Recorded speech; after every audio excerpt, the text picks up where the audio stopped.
I just now got my passport, and I cried a little bit. Download the AllStar app.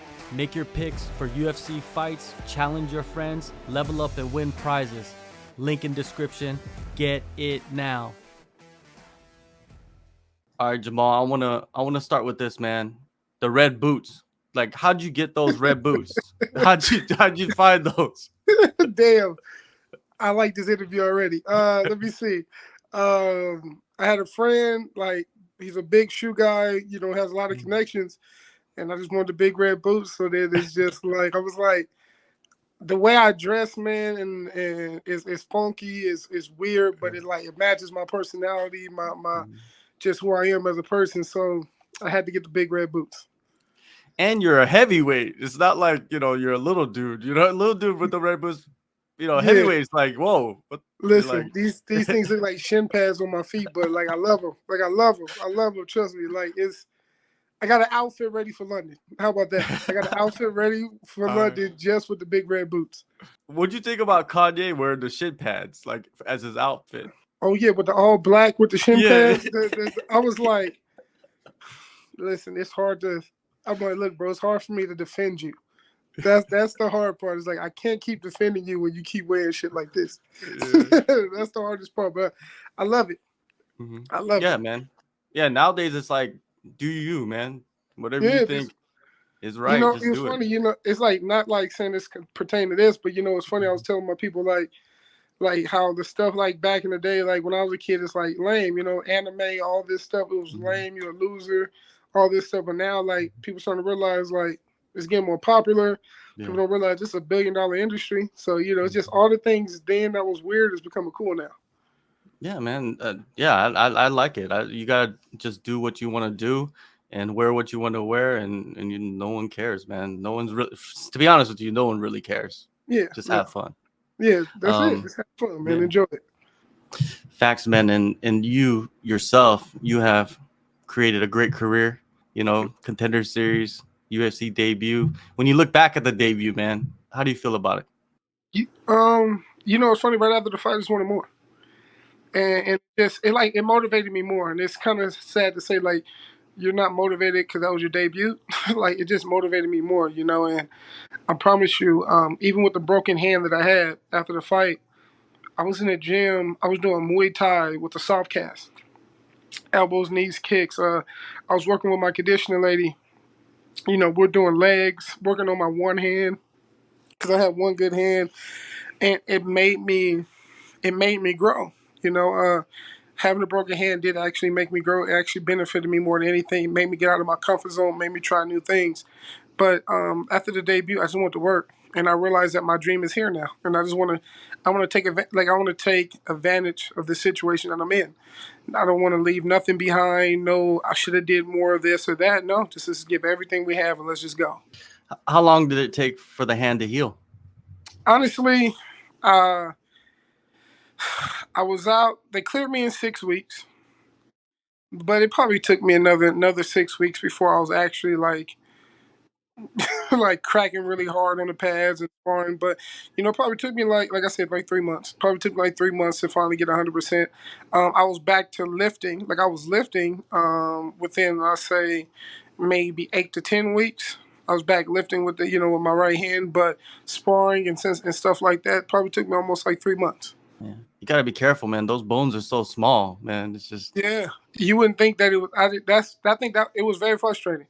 That's one thing I can honestly tell you was this was frustrating. It definitely took a lot of. It's like it took a lot of mental battle for this because I wanted to go do this, and I wanted to go fight the way I should. But it's good because it made me focus on my Muay Thai a lot more. And when I was doing jujitsu, I didn't have my right hand, so it made me change my whole game up because I had one less problem. I had like one less tool to use. So um, it was a blessing in disguise. It definitely had uncomfortable. I was definitely frustrated, but I just kept going through with it. Why not? Let's just go. Let's just have fun. Let's see what comes of it. And then when my hand finally started getting healthy, it was just fun to have this hand back. But the skills and the perseverance and the challenges I had to go through in the beginning, I think that's what I'm mostly proud of more than anything.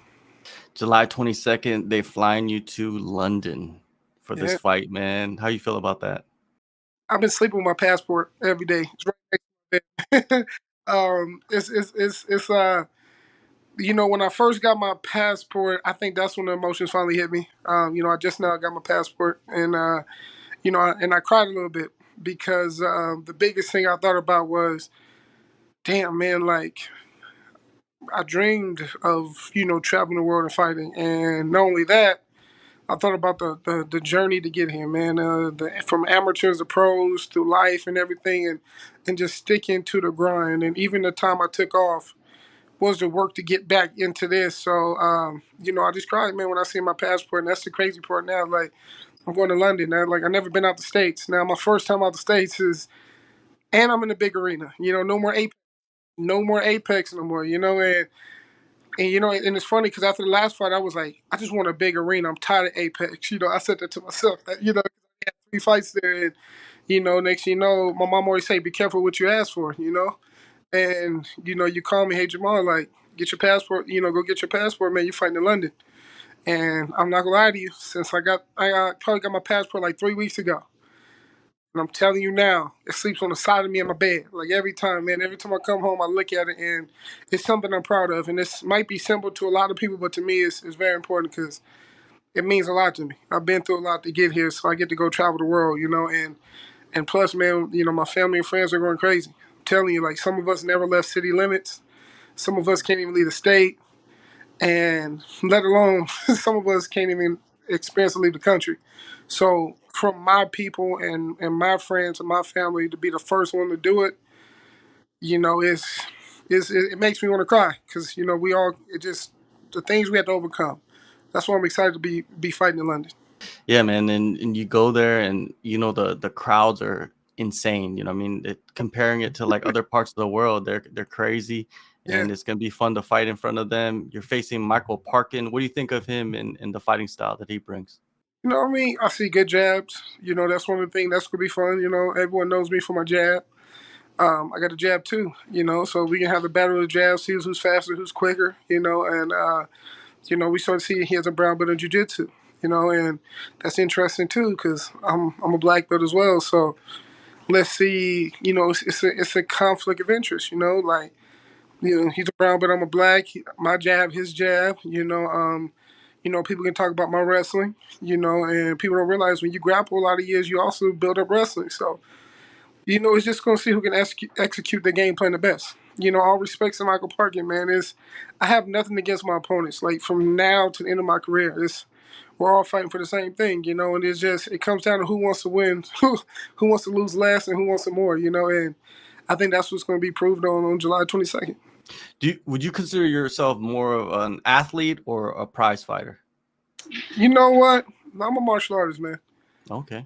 Um, I love this sport. I've always told myself it's never about the money. I'm letting you know now. I could have done a lot of other things in life and made money. Trust me, it wasn't about the money. It wasn't about the prize fighting. It was always what I wanted to achieve personally. And I just love training. I love challenging myself. I love going in the gym and you don't see big guys move like me. I mean, you got Silver Gun, you know what I mean? But it like boom, like you see a big guy like me move like that. You got a big guy who can grapple. You got a big guy who can box and who's quick on his feet and light on his feet is always challenging myself and doing the extra. That's what I love about fighting is it's a challenge, man. It's not about Paulo Ronaldo when I fought him. It's not about Josh Parisian. It's not going to be about Michael Parkin. It's about the work that I put in to improve for myself, and I just want to go out there and show it. And the fame, the money, that's going to come along the way. But I just love training. I love fighting. I love challenging myself. I love trying new things. I like getting frustrated, and because it's going to show off. It's gonna pay off eventually, and that's just how I've been my whole life. Was just keep working, keep trying new things, keep growing, and that's really what it is. It's not about being a prize fighter. It's not about being athletic. I didn't get athleticism until I turned like 22, 23. And it just finally started growing, and then so I had to rely on a lot of technique, and I wasn't strong. I wasn't fast, so it's kind of cool. Like later in life, now my body's finally catching up. Like the athleticism and the power and the strength is finally catching up. So I just love fighting, man. I'm a martial artist before anything. It's a great time, man. You're 27, which means you're a young buck in the Yeah, heavyweight division, right? Like you just getting started. yeah, and it's a challenge. I love it. It's the challenge of heavyweight, man. Don't think I'm not scared. Don't, and these guys got a lot of fights there, and this is like my third fight. I'm gonna say two because I took the contenders like last minute off the couch. I got to prepare, but I'm still building the heavyweight. So people don't realize yeah, I might be fat around the stomach area, whatever, but I leaned up my legs a lot, leaned up my back. After this fight, Rebecca Summers, my conditioning coach at PI, she was like, we're gonna start getting the abs, start leaning out the stomach. You know what I mean? So it's just me taking my time and and I'm still growing into like the heavyweight frame. So that's what makes everything still exciting because I'm working on the technique. I'm getting adjusted to moving around with this bigger body now, and the strength is getting more and more explosive, more powerful. So it's just taking time to adjusting, but it's just everything's happening at the right time. Are you spending your whole camp in Vegas? Is that where you're located right now? Yeah, a lot of camps been in Vegas. From Syndicate, got to train a little bit at the Iridium. Obviously, my shirt Iridium, but they have their own gym. But from the PI to Syndicate to Iridium, the little gym in Iridium is just constantly working between those three. Working like I said, my last fight, I worked a lot of Muay Thai for this fight. I mean, not just for this fight, but just in general. So can't wait to show what me and Chalmers been using. Got a lot.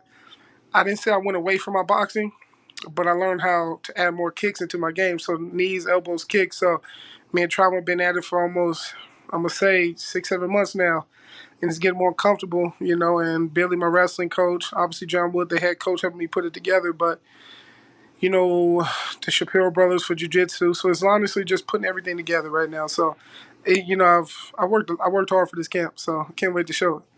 Yeah, I'm waiting to see the elbows, man. Like I love Yeah. to see elbows. I did a little bit with Parisian, but Parisian just had a big head. that was the only thing. But like I said, like now we really been working like faithfully, and like I said, it wasn't just we get ready for the fight. We're just in the gym training, elbows, knees, kicks, with my wrestling, with my jujitsu, and it's just crazy right now. Just how I'm gonna put it together in a fight is what's gonna make it amazing because I've just been doing everything all around. So that's why I'm excited to get back out there.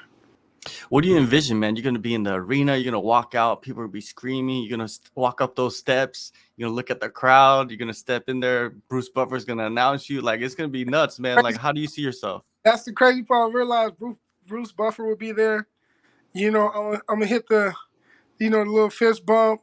you know, uh, the curtains gonna open. I'm gonna see the lights, the phones. And right there, this we get your moment to shine. And we can always talk. We can always talk trash. We can always say, "Oh, I'm born for this," and "Oh, I'm this and I'm that." Man, like it's what you do when the light shine the brightest. It doesn't matter what I've done towards this camp, what I've done in this camp. It's just who goes out there and execute the best, and that's really what I'm doing now. The last couple of weeks is enjoying my time. The last couple of weeks, I put in, man, it's about to be 13 weeks. Put 13 weeks of work in, and mind you, I had the injury, so don't think it was just all hard, but just think about just 13 weeks of just consistent work, and of course, you had bad days, took days off here and there, but just 13 weeks of just consistent work. Next week 14, and then fight week be 15. But I religiously just stayed consistent for the last like basically 15 weeks, man. So I'm just excited, man. It might not seem like I have a lot of emotion, but I do. It's just I hide it a little bit better. Thinking about it makes me want to cry because I know how far I've came in life, and I'm finally going to be here. And that's why I don't take any of these moments for granted right now. So it's just I'm really soaking it in, And one week, I can tell you, 2 weeks ago, I felt like I had the worst week of training, and I was like, but oh man, I can't do this. I'm gonna look shitty out there. And then last week, I looked fucking great, and I felt like no one can beat me in the world, And then this week, I'm like up and down. So it's just those emotions you got to feel going through, getting towards a fight, but one thing about me is like I know when it's time to get in the back and I'm in that locker room and I drive under that tunnel, and it's time to go, and then I put a lot of work in, man, and just as much as I put in the physical work, I worked on the mental work, and I think that's what I'm doing now the next couple weeks, a lot of mental work, because it's a lot for me to bring in too, and it's years, man, it's years of work, a lot of pain, misery, the ups and downs is it's all coming out, and it's hard to keep it in within these last couple of weeks, but yeah, I can't wait. There you go, man. July 22nd, UFC Fight Night in London. Jamal, appreciate the time and all the best in this upcoming fight. We will Thank you. speak again. Hell yeah, man, I'm gonna get the win, and then you're gonna see me drink like beer from one of the fans in the crowd. So I'm just like, I've already seen it. I'm gonna be like, just give me one, and just I don't even like beer. I'm just gonna Yeah. go ahead and just drink it. Yeah, when in Rome, right? Like when in Rome, you got to do it. First time in London, Yeah. so let's do it. Like first time in Europe, let's just do something different.